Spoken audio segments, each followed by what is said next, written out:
Hi Year 11, thank you for joining me, Miss Hicks, for this session on revising an Inspector Calls. We're going to focus on how to write an Inspector Calls essay for Literature Paper 2, looking at thesis writing and how we'd plan and structure this. So keep watching for more. So the aims of this session are to recap key characters by exploring dramatic devices, to recap the Literature Paper 2 exam requirements, to explore how to approach question 1 and 2, the Inspector Calls questions on this paper, to revise our approaches to writing an effective thesis statement, and to look at examples of good essay writing. For this session, it will be helpful to have lined paper or a notebook and a pen. Those are absolutely necessities, but it might also be helpful to have some highlighters and a copy of the text with you as well. So for a retrieval, you've got 3 questions here focused on Sheila Burling, looking at some of our dramatic methods, which we know are super important to get you good marks in this section. So if you pause the video here for 2 minutes or so to get your answers down for these questions. So answers, hopefully you've got down, how does Priestley describe Sheila in his initial stage directions? She's described as being pretty and rather excited. Both of those answers creating this rather kind of infantile presentation of Sheila initially. At the beginning of the play, the pink and intimate lighting, so when we're thinking about the use of setting and staging, helps to create that romantic tone, which is emblematic of Sheila and Gerald's relationship at the very start of the text. Obviously, we know how that changes. And at the end of the play, Sheila is described in the stage directions as cutting in. This suggests that she's no longer subservient to her parents. She's not that little kind of naive infantile girl from the start. She's taken control of her own decisions, and she's become a mouthpiece of the inspector, who obviously himself is a mouthpiece of Priestley. So well done if you've got all 3 answers correct there. So first of all, I just wanted to recap the exam itself, because this is your longest exam out of both language and literature. It's Literature Paper 2, and it's made up of 3 sections. So section A will focus on an Inspector Calls, which is the focus of this session. Section B is where you'll answer a question on the poetry anthology, whatever poetry your school has been teaching you. And then section C, you'll answer both the 24-mark and the 8-mark question on the unseen poetry. So there will be 2 poems that none of you have ever encountered before, or if you have, you've been very lucky, but more than likely you won't have seen them before. So the exam itself is 2 hours and 15 minutes long, roughly 45 minutes on each section. But as always, this video is intended to just support and build on what you've already been taught. If you've been taught ever so slightly differently with how to split the timings, please do listen to what your teachers have said. You answer 1 question from section A, 1 from section B, and both, as I've said, the 24 marker and the 8 marker in section C. Section A is for an Inspector Calls. We ignore all the other text choices and we just turn straight to an Inspector Calls, which is the first question. There is a choice of 2 questions, remember, but we only answer 1. So make sure that you spend that little bit of time, 5 minutes or so, 3 minutes, 5 minutes, reading both the questions, thinking carefully about which one you choose, and you incorporate that into your planning time. There's no such thing as the best question or the level 9 question. It's all about what works for you and what you've been revising. 1 question will likely be based on a theme, and 1 question will likely be based on a character, but more and more often in the exams now, AQA have kind of been blending those together. And there's 34 marks in total for your Inspector Calls, 30 for your content, and a reminder of those 4 assessment objective 4 marks, which is your spelling, sentence structures, punctuation and grammar. So past questions, I'm just going to go through, there's a lot of information on this slide, but I wanted to give you all of the past questions that have come up so far. So once I've gone through these, I'd recommend pausing the video for 2 minutes. You might just want to make a kind of list of the key characters and themes that have come up, and just think, is there anything that you notice about these questions? You'll notice that I've kind of colour-coded them somewhat. So how far does Priestley present Mrs. Burling as an unlikable character? How does Priestley use the character of the inspector to suggest ways that society could be improved?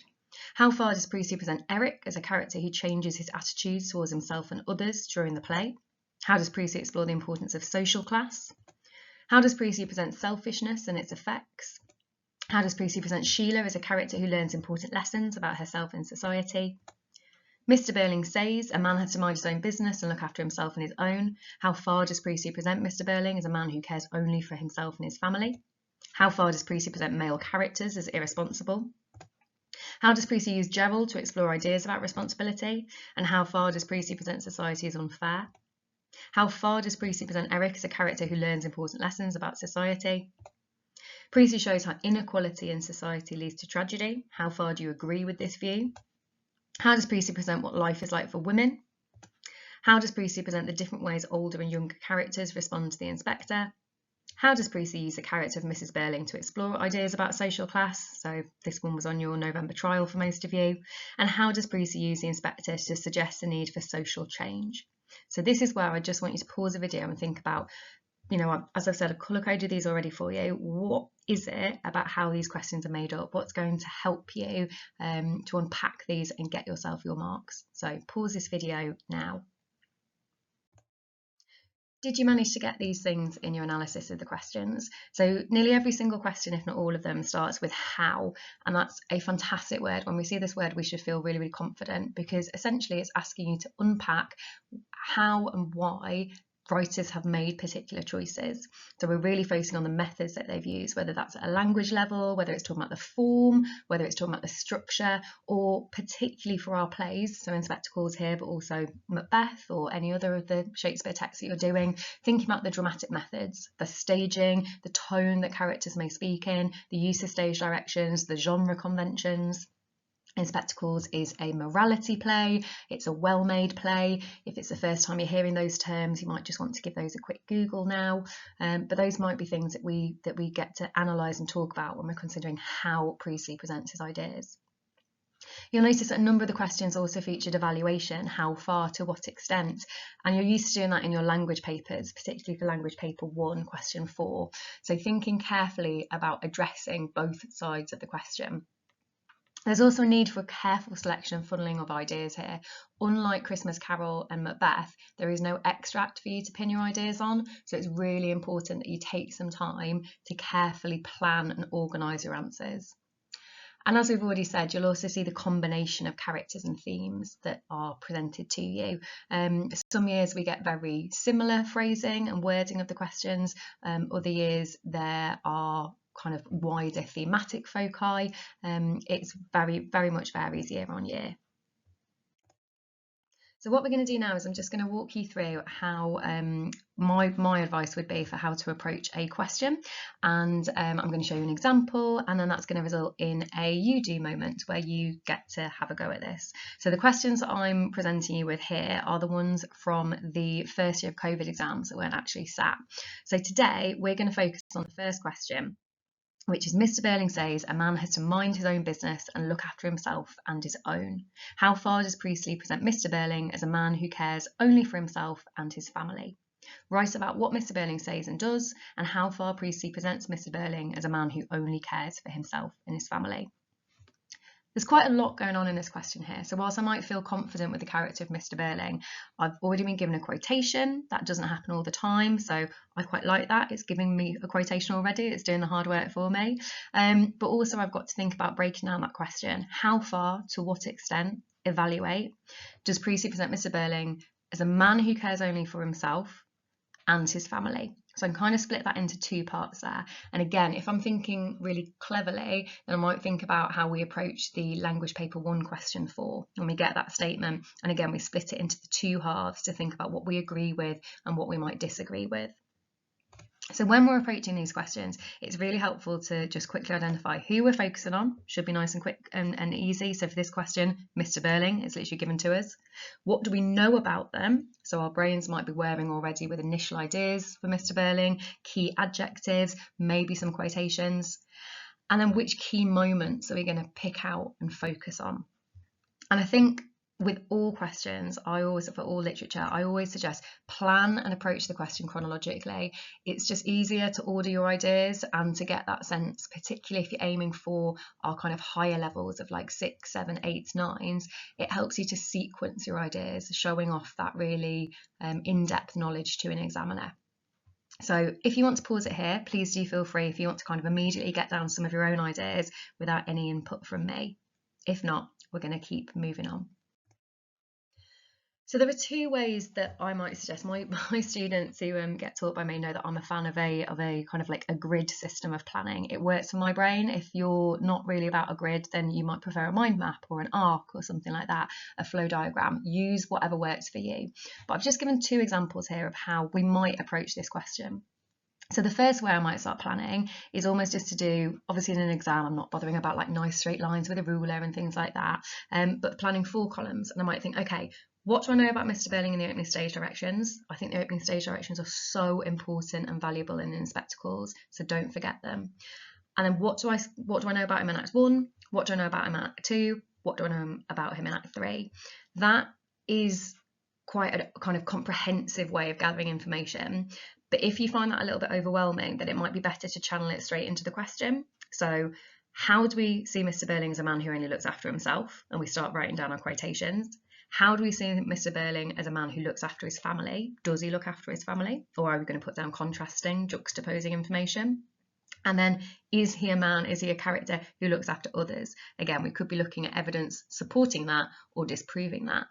So what I'd like you to do now is just pause this video for 3 to 5 minutes. You can take longer if you want longer. Pick one way. It could be one of these two ways. It could be your own way of planning for this question. And I want you to just write down the ideas that you've gathered. So pause this video now. So thank you for coming back and joining me. This is the first way of planning. This is what I might have done if I've used this one. So opening stage directions, Mr. Burling is a prosperous manufacturer. He's portentous. I like both of those quotations because they link to, not explicitly, but implicitly linked to that idea of capitalism and kind of profit and selfishness. And I've got quite a lot of quotations for Act 1. I felt like there were loads of things in Act 1 that really cement Mr. Burling as a character who only really cares for himself and kind of brings in his family, but really uses his family as a way to boost his own sense of self and his own ego. So things, quotations like, hard-headed practical businessman, a man has to look after himself and his family too, of course, when he has one. They're all quite self-centered and about him. Whereas the quotations where he's being very sycophantic to Gerald, he's sucking up to Gerald, that's that word, sycophantic. You ought to like this, Gerald. I'm treating Gerald like one of the family. You're just the sort of son-in-law I always wanted. Your engagement to Sheila means a great deal to me. No longer competing, but are working together. I felt like those quotations were really good at suggesting that he cares for his family on a surface level, but actually, if we look at them more deeply, it's not at all about caring for others. It's all about what he gets from Gerald. And I'd also put down there in bold that some of the methods that we could talk about are Mr. Burling's long monologues, the fact that he really dominates the stage in Act 1, talking. It's all about him. And there's a lot of first person pronouns that he uses, again, maybe suggesting this idea of him being a very pompous and self-centered character. And we only really see this like expand into Act 2. So now, Sheila, I'm not defending him, but you must understand that a lot of young men, he's found out that his soon-to-be son-in-law has had an affair on his beloved daughter, and yet he tries to get Sheila to downplay the affair, to kind of brush it under the carpet, so to speak. That, to me, doesn't speak of a man who cares for his family. That's a man who's worried about losing that business connection, working together for lower costs, higher prices, not competing. And look here, I'm not going to have this, Inspector. You'll apologise at once. If we're being, I don't know if we can be positive about Mr. Burling, but if we're trying to be a little bit more positive, maybe that's suggesting that he does care. There's a level of clumsy care for his family. Maybe he doesn't always express it well, but there is a protectiveness there. He attempts to overpower the inspector through his interruptions, which does show that sense of ego, but maybe it's because he's trying to defend his loved ones as well. Depends how sympathetic you want to be to Mr. Burling.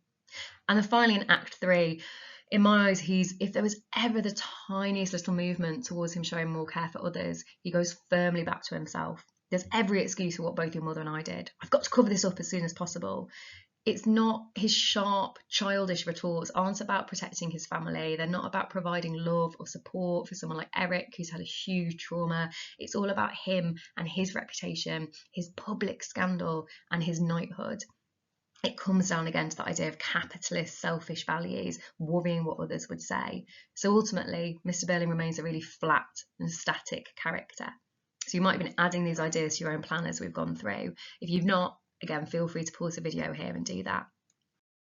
Okay, so this is our second method of planning, and on here you can see that I've gone for slightly more of a like sentence approach to it. So does Mr. Burling look after himself? Well, yes, undoubtedly. He's a symbol of a selfish and therefore socially destructive capitalist. He only cares about personal gain and protection of himself above all else. And that's why we can tie in that quotation. A man has to look after himself, and then the afterthought, and his family too, of course, if he has one.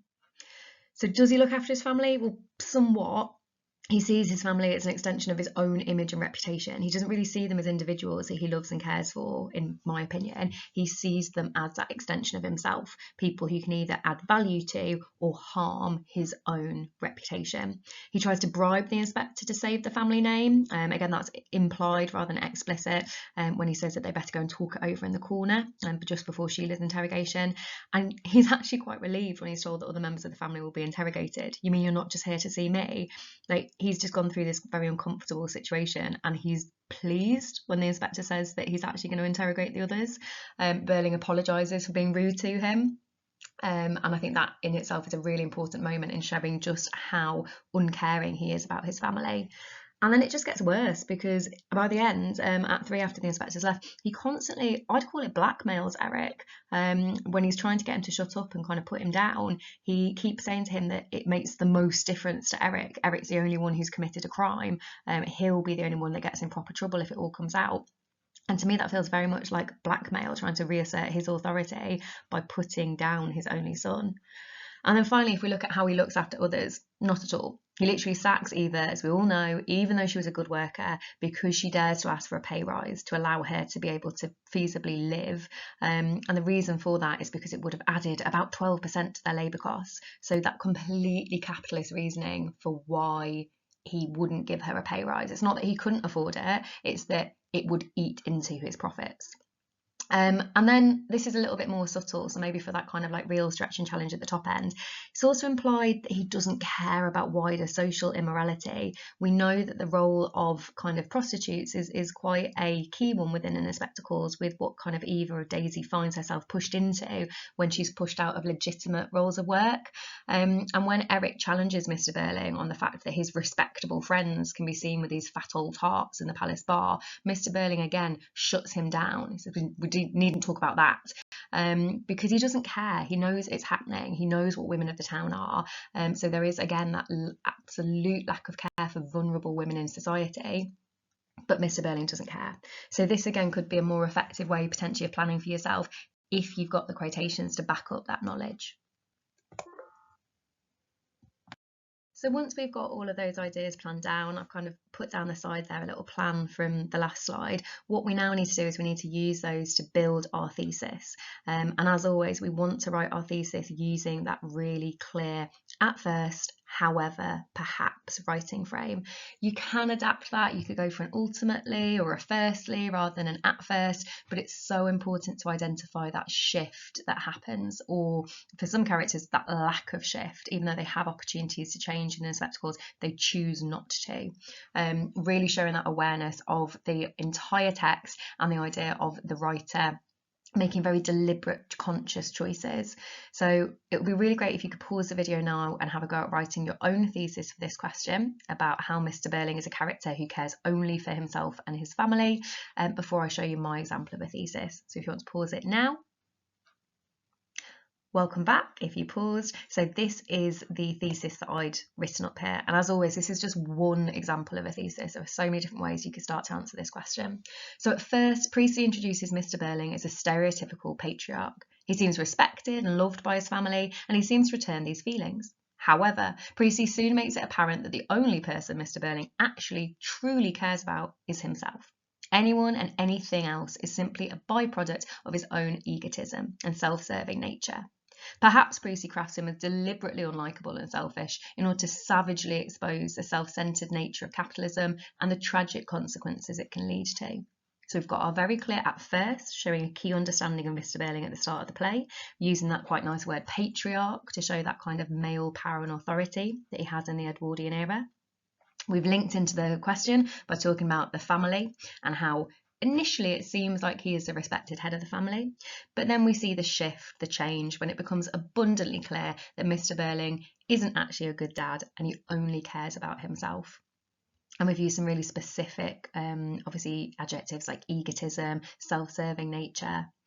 And then finally, we've linked it to Priestley's intentions. And I really love using the word like crafts. Some of my students really like to use the words like positions and tool. But it really presents the idea that this is not a real person. This isn't someone making conscious choices. Priestley is using them as a puppet, as almost a kind of chess piece to put his own views across. And so again, I think like using adverbs like deliberately, intentionally, can be really powerful as well to show that sense of purpose and impact from the writer.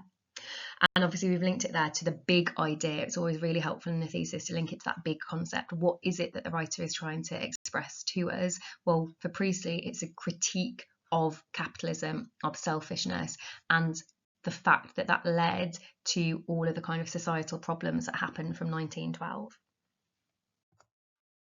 So now this would be the time, obviously, after planning and writing your thesis, you then start writing the rest of your essay. And you are very, very welcome to pause this video and do that for this question. It depends what your kind of timing and your revision slots are like at the moment, but you're absolutely welcome to do that or to pause it here and come back to this.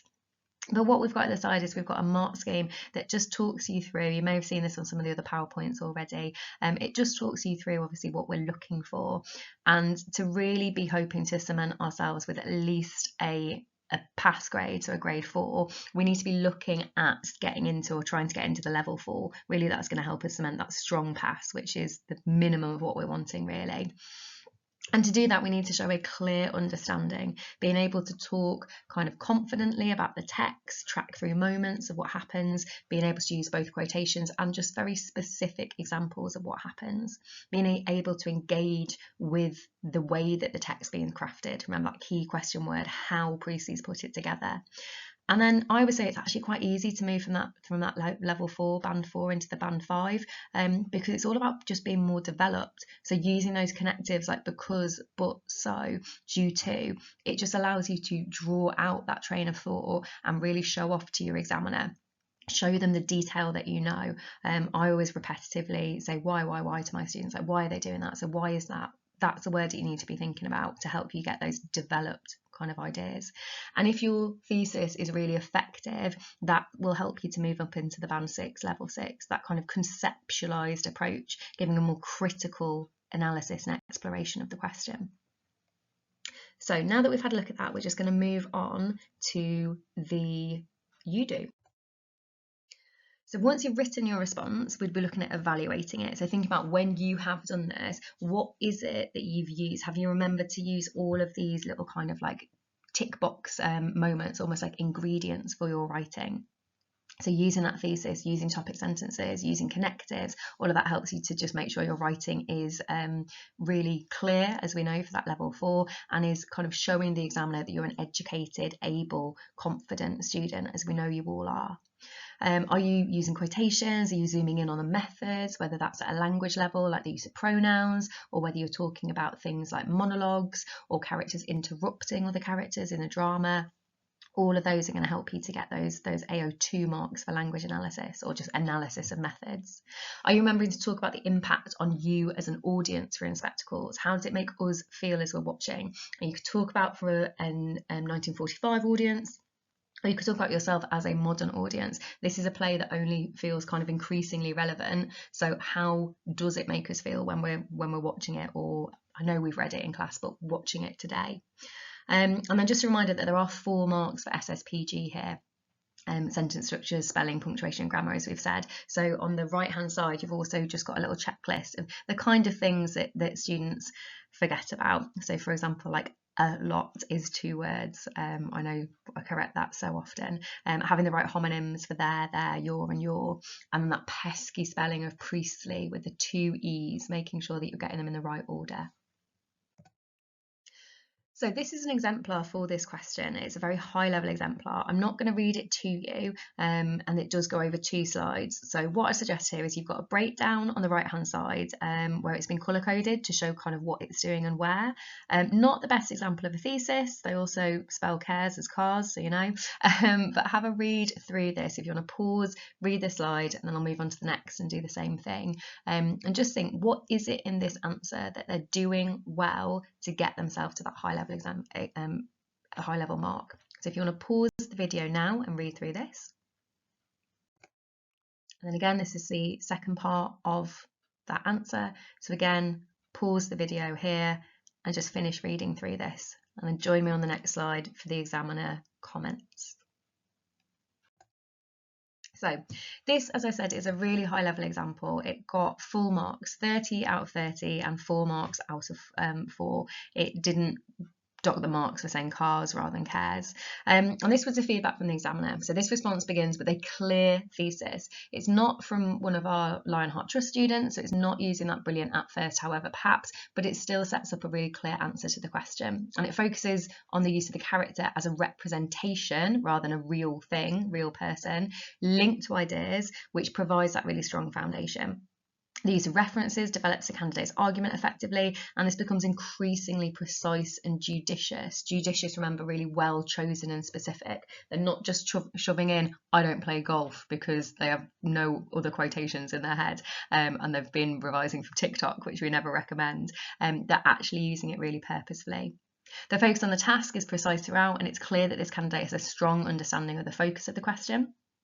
There's very effective movement between moments in the play, so they're largely kind of going through chronologically, but they're not kind of just sticking as if they don't want to give spoilers to the examiner. They're linking things together, talking about foreshadowing or foreboding or moments that juxtapose or a cyclical structure, all of which again is going to help you to get those highest marks.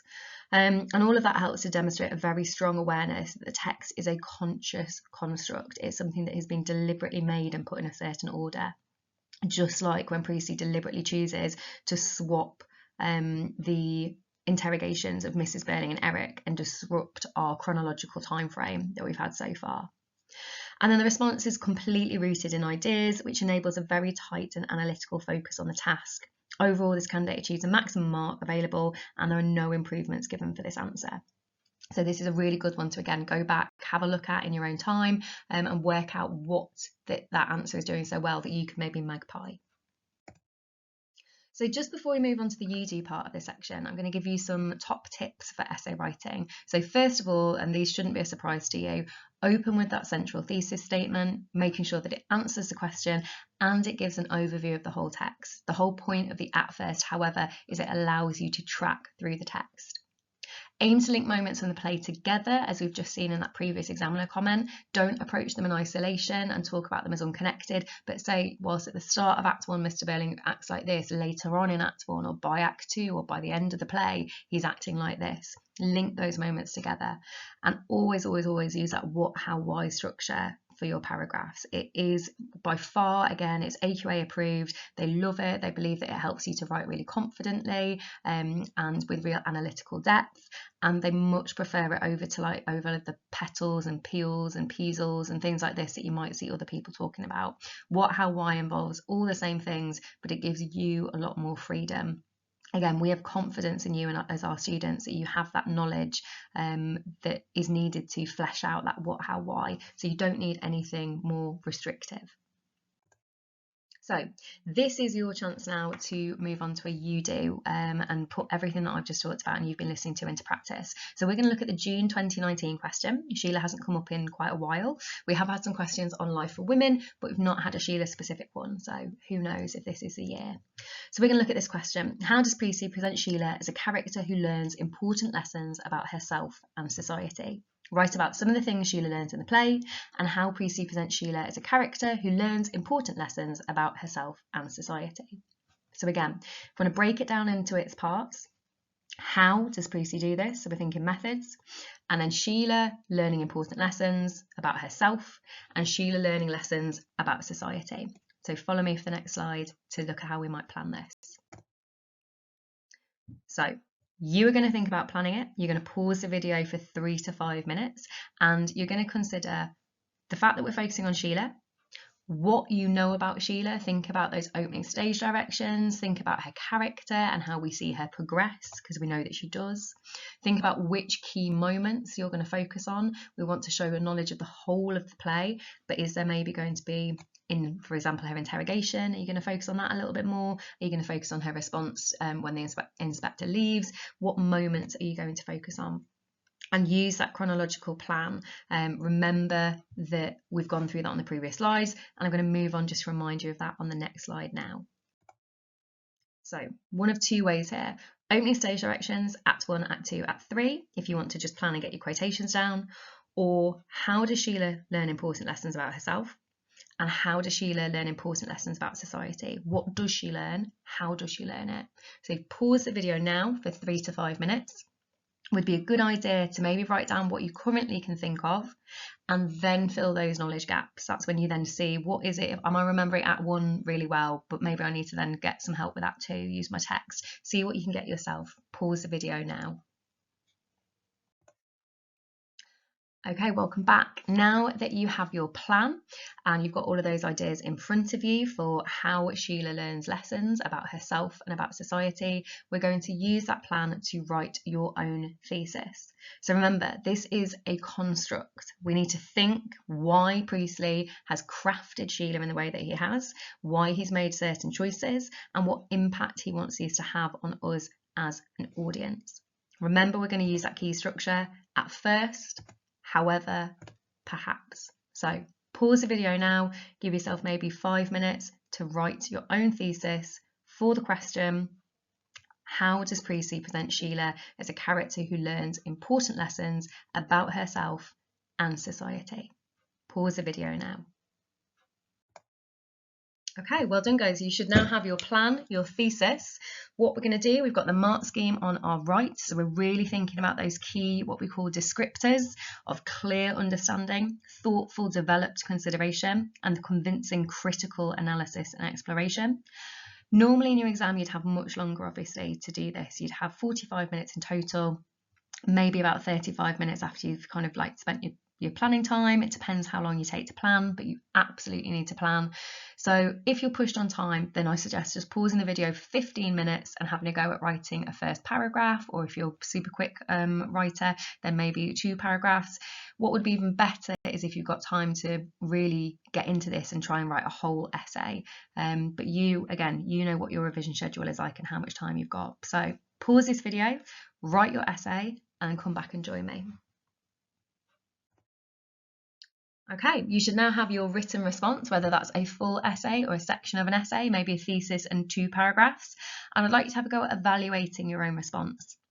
Something that can be really helpful when you're doing this is to colour code. So I'm not expecting you to have all the highlighters that we've got down here in terms of the amount of highlighters, but it might be helpful to kind of split it into that what, how, why. Have you made clear topic sentences that link to the question of what important lessons Sheila learns? What does she start as, and then what does she learn to change her? Another colour for obviously the quotations or the very specific evidence that you're using, and the detail that you're going into. Have you talked about those dramatic methods? Have you talked about the fact that she is a character who grows in confidence, that she switches from using quite infantile terms of address like mummy and daddy to then saying mother, father, that she uses quite a lot of exclamatives at the start to maybe show that kind of childishness, but then later on to show that sense of like shock and reproach towards her parents. So have you focused in on some of those methods that are being used? And then finally, have you linked to the writer's intentions? Have you talked about why Priestley's using her? Maybe using words like symbol or tool or emblem, or I'm trying to think what else, kind of like puppet or mouthpiece or something. Have you got any words like that to really talk about what message he's trying to put across through her?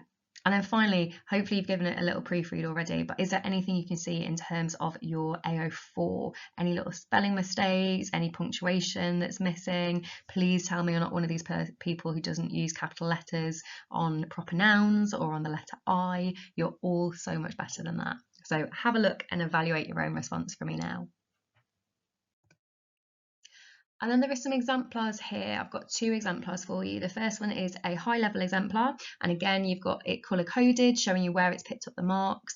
I'm not going to read this to you, so again, please do pause the video and read this first section. This carries over again onto the second slide, so if you want to pause it now to read this one. And then this is the second half of that essay. So again, if you want to pause the video again and just finish reading this example. And these are the examiner's comments for this one. This is another full mark example, 30 marks, 4 marks out of 4, so 34 out of 34 in total. It's a confident and fluent response that demonstrates a thorough understanding of the ideas in the play and presents a really clear exploration of the character of Sheila. So remember that exploration is that word that gets us into band 6, level 6. The treatment of the task is convincing in its range of illustrations, so range of evidence of how Sheila is shown to change, and that secures the level 6 for AO2 with a subtle demonstration of characterisation, talking about characters, how they're used, how they change. That all comes into those analysis marks for AO2. And moments from the play are selected really judiciously and precisely again. They illustrate the ideas being explored, they're wholly relevant, and the response merits the maximum amount of marks available, which again is really fantastic. And I don't know about you, but I think that feels like quite an achievable answer in the way that it works through. So do feel free to kind of go back on this video and to have a read through that again. There's another example here, so I've managed to squish this one all onto the same slide for you. So this is another higher level. It's not quite as high as the previous one. And again, you can see that it is colour-coded. Both of these students have used theses again. They're not quite the same as, again, as that we're encouraging you to use with at first. However, perhaps please do use that thesis structure. And I think both of these answers would have benefited. They would have got into the marks that they've got earlier if they had used that thesis structure. So pause the video again here to give this answer a read through, and then join me on the next slide for the examiner comments. So this answer got 25 and 4, so it was just shy, didn't get into that top band, but let's face it, I think we'd all be very happy with 25 out of 30 marks for our main essay. So this was a thoughtful and developed response, very developed response to the question about Sheila changing. Begins with some clear understanding of ideas, so we know that with clear, that's got it kind of pretty much straight away into that level 4. And then that's followed by some detailed examination of how the writer presents Sheila. And sometimes it's really good to track through and see how that changes. References are consistently used to support the detailed examination of how Sheila is presented as changing, and they're increasingly linked to the bigger ideas. So the level 5 response task and to AO3 is secure. We can see those links between the big messages, the big ideas Precy's trying to convey, and the way he uses Sheila to do that. And then just as a little EBI, perhaps this candidate might want to start to explore ideas in a bit more detail or analyse particular aspects of craft in order to move into level 6. And I think sometimes it's something that can sometimes be quite powerful is actually using model examples that aren't full marks and improving them yourself. So you get to be almost like the teacher and say, look, this is where you could improve and this is what you could do to be better. So finally, guys, thank you so much for joining me with this session and giving up some of your holiday time. It will all be worth it, and you've got that lovely long break coming up. But I just wanted to leave you with some ideas about how to revise and inspector calls. So making a list of key characters and themes, using key moments in the play, using quotations to support key moments, listing killer quotations. So we talk about killer quotations being quotations that are multi-purpose. You can use them for a variety of questions, characters and themes, rather than trying to learn 50, 100 different quotations, which is just completely impossible, or maybe not impossible, but completely ridiculous. You've got better things to be doing with all of your other subjects right now than learning hundreds of inspector calls quotations. So for example, the quotation massively, public men, Mr. Burling, have responsibilities as well as privileges. It's from the inspector. It's a great one to use for the inspector. Works really nicely for a question on class, for a question on Mr. Burling, a question on power, a question on capitalism, a question on inequality, a question on the older generation. You can see how many different essays I could manage to fit this quotation into, and it still be considered a very judicious and really specific use of a quotation. And finally, practice questions. And I did, because I'm an English nerd, I did deliberately put our 2 different spellings here of practice. So practice as in the verb, and then practice questions that you can find online. Obviously, right at the start of this presentation, I gave you a whole list of previous questions. So you've got loads and loads and loads there for you to practice with an S. There are loads of great online resources. Your teachers will have sent loads of things around to you, I'm sure. Any essays that you are writing, please do kind of feel free to give them to your English teachers. I know they'll all be working incredibly hard to support you, because we want the very, very best for you and your futures. You've got this. We believe in you. Thank you for your time today, and keep working hard, guys. Go well for your exams.